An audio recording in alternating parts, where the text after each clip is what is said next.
What is up guys, welcome to another video, and today I want to talk to you about my previous cutting mistakes and how you can avoid them.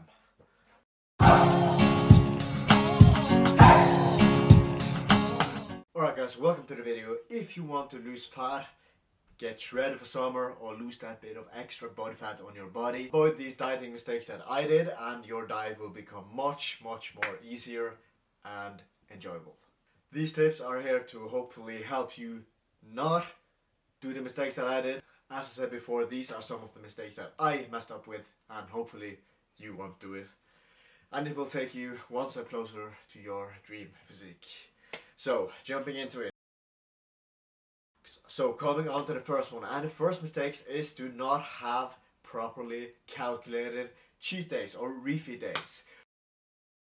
So what I had before is that I had cheat days where I just went all out and ate whatever the fuck I wanted to eat, and which is not a great idea because you don't know how much you consume, and it just messes up the whole week, whole month of cutting. Things happens. We have a life outside the gym, we have social events, we have parties to attend, and you just simply can't neglect all of these things during a diet. In my opinion, it's not healthy to just neglect them all and cut it all out. But instead of having full-blown cheat day where you eat all out, you go balls to the walls with the food, and then the next day you just have to punish yourself because you were overeating. What you want to do instead is having calculated cheat days or having a refeed day. So what I basically do whenever I know I'm going to have a cheat day, I simply just save up. For instance, if I know I'm going to drink out on Saturday, what I do is subtract 100 calories the week before, maybe even the week after, it really depends. And setting limits on the cheat day itself. I'm not allowed to eat whatever I want, but I have much more control, and I have a big idea of how much I'm going to eat. So instead of eating, like, you don't need to eat 10 donuts, you can have 3 instead, right?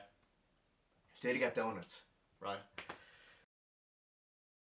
The other thing is having refeed days. Refeed day is basically a calculated cheat day, but you don't go above your maintenance calories. What you basically do is the macros stays mostly the same, your fats and protein intake stays exactly the same, and your carbs just fill out the rest up to maintenance levels. And the science behind it is that when you reintroduce a lot of carbs into your body, your leptin levels will go up, and leptin is a metabolism boosting hormone. I honestly believe that having a refeed day is much better than having a cheat day. Refeeds are much more calculated, and you don't go above your maintenance, which means that you will still have progress the days after.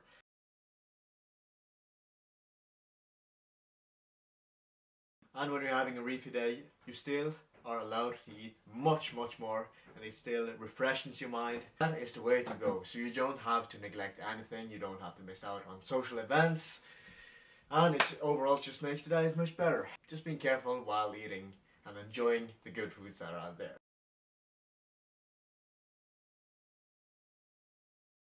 Alright, so moving over to the next mistake, and the next mistake is to restricting your calories and food choices too much and eating only clean and boring foods. You start out, you restrict your calories, you restrict your food, and you cut out all the foods that you think is bad, and every food that you have heard people say it's very bad. Very often what you're left with is just plain old chicken, rice, broccoli. And I've done this myself. Back in the days when I started out lifting, 1.5 years into my lifting career, I wanted to cut down for summer, I wanted to get shredded as fuck. What I basically did was cutting out all foods that I knew was bad.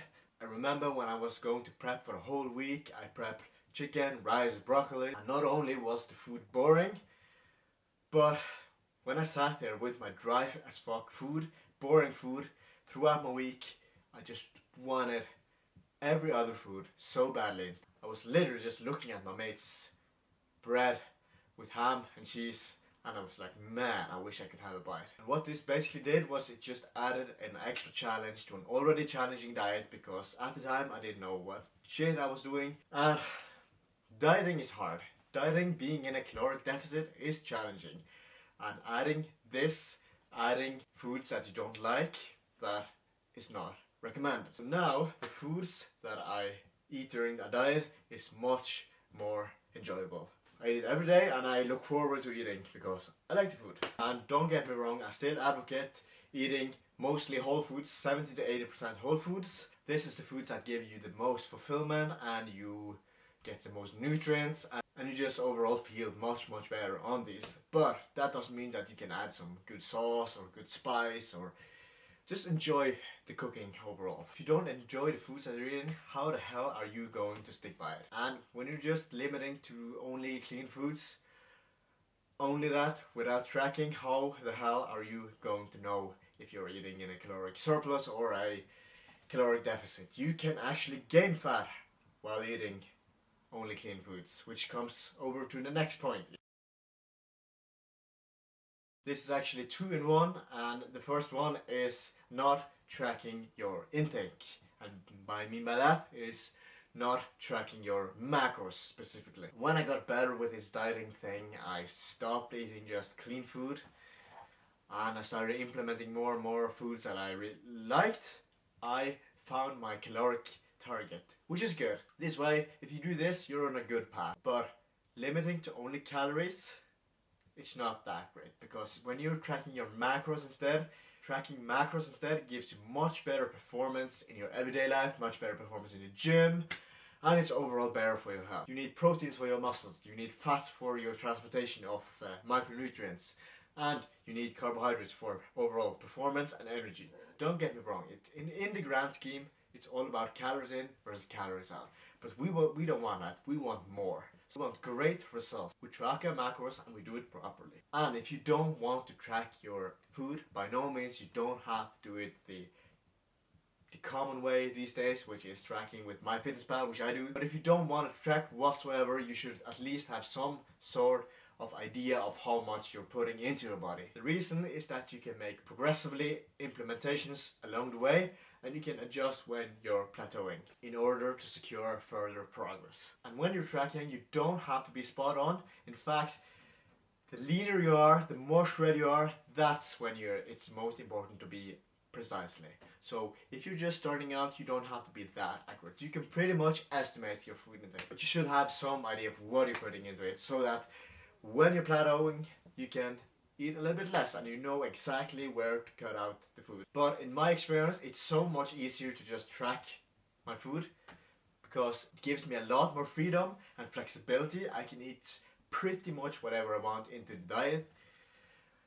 But mostly on a regular basis, I'm still sticking to mostly the same every day. So it's just a matter of copying and pasting from the day before, which is no stress at all. And when I track and when my progression stalls, it's pretty easy for me to see where I can make adjustments. It's pretty easy for me to know where and how I can adjust my diet. And yes, for some people, just cleaning up the food sources will result in a caloric deficit, but that doesn't go for everyone. If you don't know exactly what you're putting into your body, you're just basically guessing. Guessing and hoping that you will lose fat, and without a proper plan of progressions, it's really hard to just stay on track, and it's hard to stay motivated and disciplined. Because how can you know when to make adjustments? How can you know when you are expected to see results if you're just guessing? And this is what I did for a pretty long time when I started lifting. And if you want to, I can make a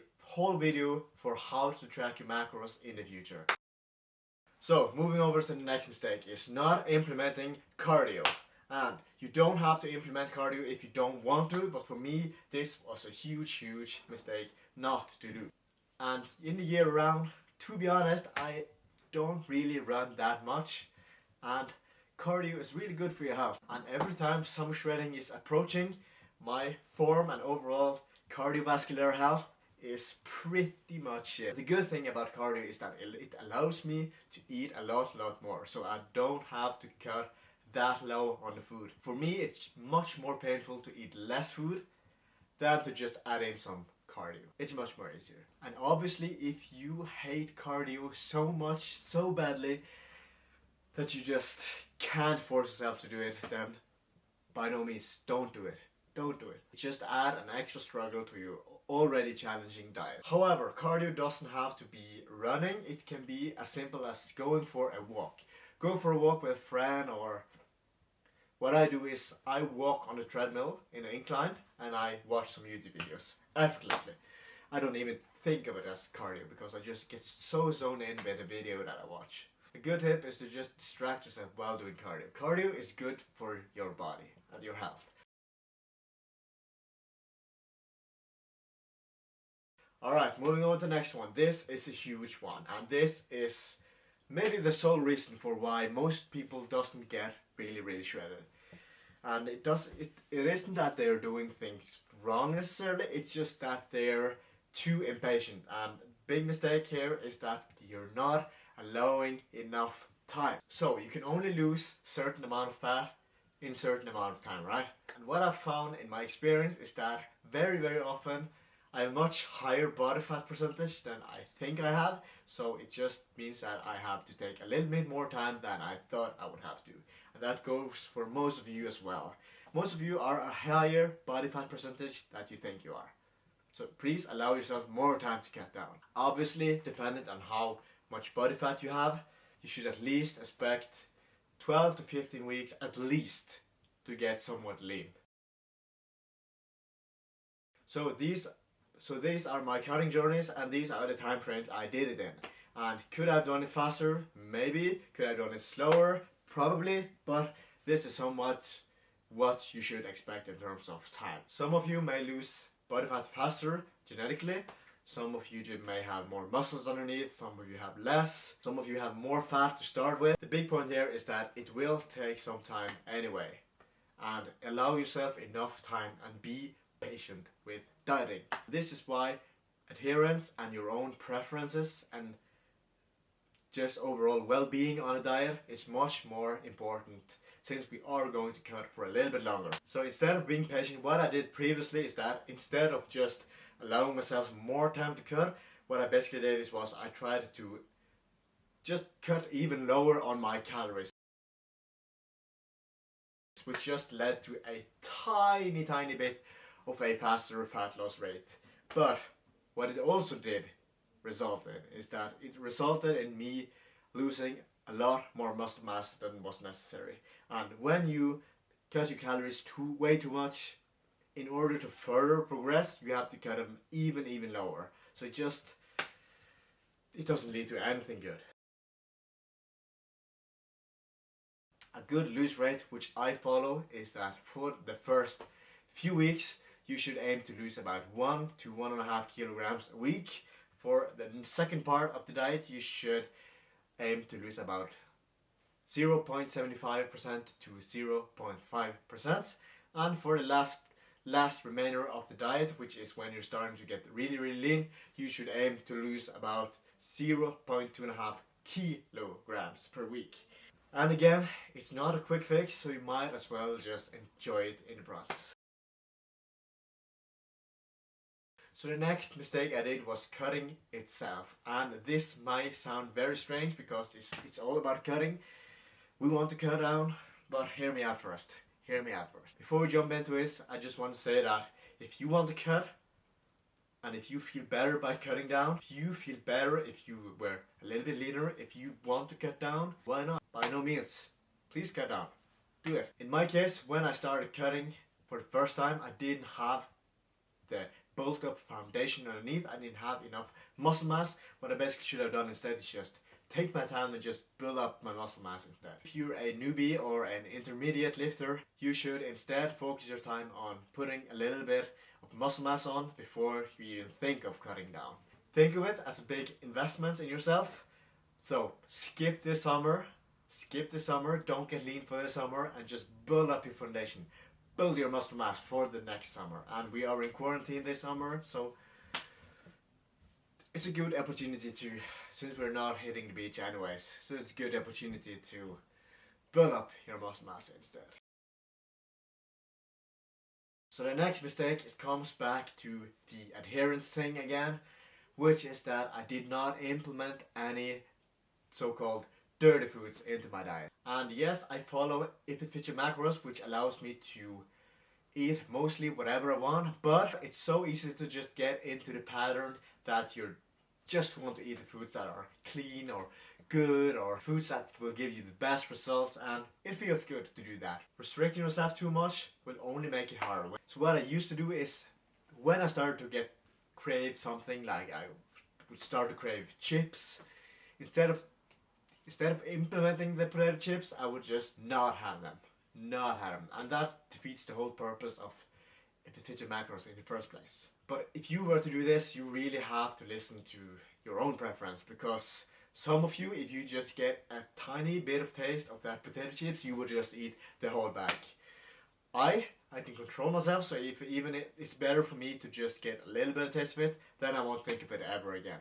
But if I were to restrict myself and completely just don't eat it, I would turn insane. So here you have to do what works for you.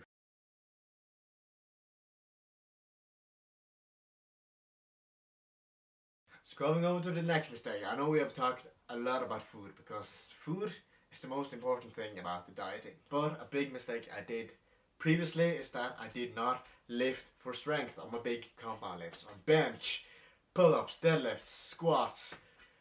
Instead of lifting for strength, like 1 to 8 reps, I started to increase the rep ranges. What you want to do is you want to stick to the exact same strength protocol that you did on your bulk, because keeping your strength will lead to you keeping most of your muscle mass. So you may have heard the term, a stronger muscle is a bigger muscle, right?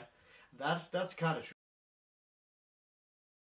So the next mistake is not something that I did in the beginning phase of my cutting years. This is something that I did when I already had established some of the foundations, and I pretty much did most of the things right. So you have everything in check. You have your target macros in check, you have your calories in check, you have your cardio in check, you have your lifting in check, you have some cheats here and there. But what is lacking is that you don't really enjoy the diet as much as you could. You're enjoying it somewhat, it's better than it was previous years, but it could be better. And the mistakes that I did then was that I did not tailoring to my lifestyle and preferences enough. The best diet is the one that you will stick to in the long run. And if you look at the foods that I ate previous years compared to the ones that I do this year, yes, the macros may be the exact same, but if you look at it, the meal timing is different, the food choices are much more different, and it's just overall more tailored to me, my lifestyle, my own preferences, and that is what I recommend you to do. If I look at the current meal plan, oh my god, it's so much more enjoyable. It looks so delicious. And last but not least, the last tip of the day is kind of obvious, but it's just not following these tips. And I know this might sound very obvious. It's one thing to know all of this knowledge, and it's a completely different thing to apply it. See where you can apply some of these tips and just do them. And even I did these mistakes, and I even did these mistakes while I clearly knew what to do. I just had to do these mistakes in order to learn. But hopefully you can avoid doing these mistakes by watching this video. Please leave this video a like, subscribe if you're new, and I will thank you, and stay tuned for more episode. See you in the next one. Peace. Gonna hit a 6 session in 3, 2, 1. Set me free and give me death, there ain't no other choices. When I lay down to go to sleep, I keep on hearing voices. Little whispers in my head, man, is you fake or loyal? Why no water, death to sign, baby, pick your poison. These little demons living underneath my bed, creeping. Know the real monster lives above them all, sleeping. That subtle breathing in your closet every single evening. Thought you never see me again, this can be deceiving. When they hear the sound of the drum, they'll be saying, oh Lord, here they come. Yeah, here we come. Here we come. Here we come. Here we come. I used to think that people die because they wicked now.